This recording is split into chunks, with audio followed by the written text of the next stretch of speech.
Bonjour à tous, c'est parti, je vous donne ce pronostic largement avant le départ du quintet de ce samedi, donc je ne ferai pas de cocorico, je ne ferai pas le coq comme d'habitude. Bon, alors on a un quintet bizarroïde ce dimanche à Longchamp, vous le savez, les dimanches à Longchamp il y a des surprises.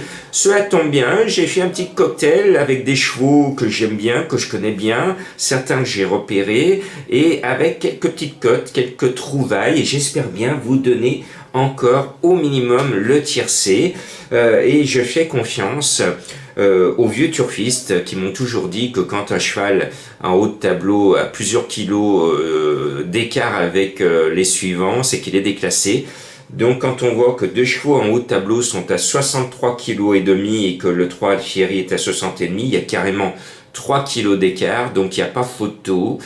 Quand j'ai débuté, que j'étais tout bébé, que je suçais mon pouce, les vieux turfistes me disaient oui, oui, Jean-Marc, ils sont déclassés les chevaux qui ont 3 ou 2 kilos de plus que le numéro 2, le numéro 3. Hein. Alors, pour ces papés qui faisaient de la résistance, je me dois de leur rendre hommage et de dire que je ne les oublie pas.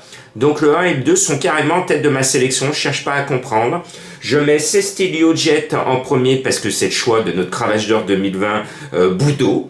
Et puis je mets le 2 Duel parce que c'est un Fabre. Les deux ont cette particularité qu'ils ont un programme plus niveau groupe que niveau gros handicap quinté. Donc, ils en ont rien à faire de monsieur le handicapeur. Ils peuvent lui faire un pied de nez sur le poteau en disant, bah, tu vois, j'ai gagné, mais je m'en fous parce que moi, ma carrière, c'est au niveau groupe. Donc, tu peux me mettre 4, 5, 10 kilos si tu veux. J'en ai rien à faire. Donc, 1 et 2. Voilà le raisonnement de Jean-Marc. Hein? Je suis gonflé. Bon, j'espère que ça va passer. Parce que ce n'est pas simple d'avoir 63 kg et demi sur le dos en plat. Mais courte distance, on dit, là aussi les anciens disent que les gros poids pèsent moins lourd sur les courtes distances que sur les longues. C'est comme le fameux kilo de plomb et le kilo de plume. Lequel pèse moins lourd? Alors c'est complètement idiot, parce que s'il y a 1 kilo de chaque côté, normalement c'est égal, voilà. Mais il y a toujours des gens qui filent les œufs encore aujourd'hui sur le kilo de plomb et le kilo de plume. Voilà. Bon, plus sérieusement, après on va mettre le 4 Dark American. Alors je sais que mes contacts à Chantilly m'avaient alerté la dernière fois, j'avais pas mis Dark American. Je savais que c'était son objectif et ils m'ont dit à Chantilly, mais t'es fou Jean-Marc de pas l'avoir mis, tout le monde parle de lui sur les pistes, il va être là. Et moi j'ai répondu, bah non, parce que le cheval il est pas à 100%. Je savais que c'était son objectif, mais il était en retard dans son programme.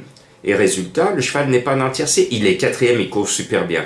Bon, là, il a une super chance, malheureusement pour lui, il a tiré le 16, le pire numéro, mais bon, Soumillon se remet dessus, mais il va falloir que Soumi se soumette à la question de que faire avec ce numéro 16. Mais bon, le cheval a une très bonne chance, et puis il y a le roi des quintés qui est au départ, je lui dois le respect, Millfield, le numéro 6, et puis David Smaga. Cette année, à chaque fois que je n'ai pas mis Smaga dans un quintet, David a joué les Goliaths et il m'a cassé la baraque. Donc maintenant, il y a deux, vous allez voir, il y a deux Smaga dans ma sélection.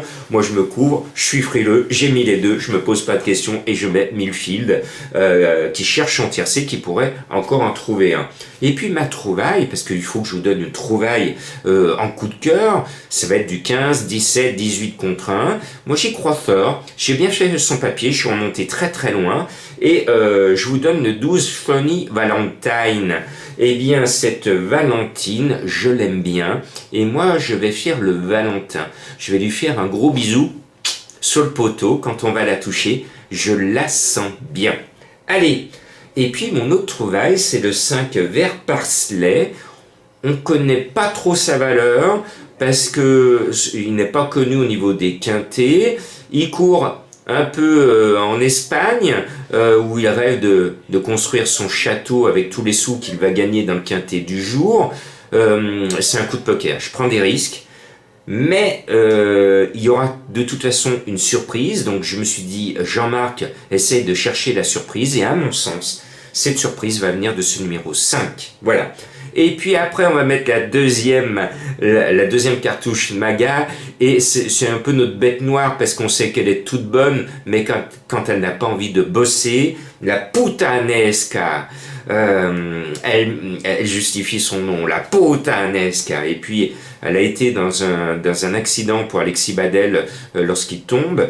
Donc ce jour-là, c'était vraiment la putanesca, le 11. En tout cas, je la mets. Normalement, j'aurais pas dû la mettre. Mais pourquoi je la mets? Parce que c'est Monsieur Quintet qui est dessus. C'est Stéphane Pasquier. Donc si Stéphane, tu aurais pu monter d'autres chevaux, met ses petites fesses sur la putanesca, c'est qu'il a envie de monter dans le camion. Bon, allez, ça va encore nous coûter des sous, toute cette histoire. Et puis je termine avec notre Lyonnais, Monsieur Gauvin, que je salue parce qu'il avait eu une grave blessure récemment, et prompt rétablissement Monsieur Gauvin. Vous nous en mettez deux. Alors moi, je mets le 3 Alfieri, parce que des deux et de très très loin, Alfieri est le meilleur, mais il est chargé, 60 kg et demi. Il a un bon numéro à la corde de 7. Et puis Madame Colombo, pour me contredire comme d'habitude, elle m'a dit, je vais te mettre beau papa. Le beau papa, c'est le 9 qui est supplémenté, qui n'est pas du tout sur sa distance. Jean-Pierre essaye de faire un test avec lui, il pourrait y arriver. Et attention. Et puis je vais passer mon week-end en Savoie chez mon joli papa, mon beau papa. Donc c'est peut-être un signe. Donc vous pouvez rajouter le cheval de Madame Colombo. Je vous souhaite un bon week-end.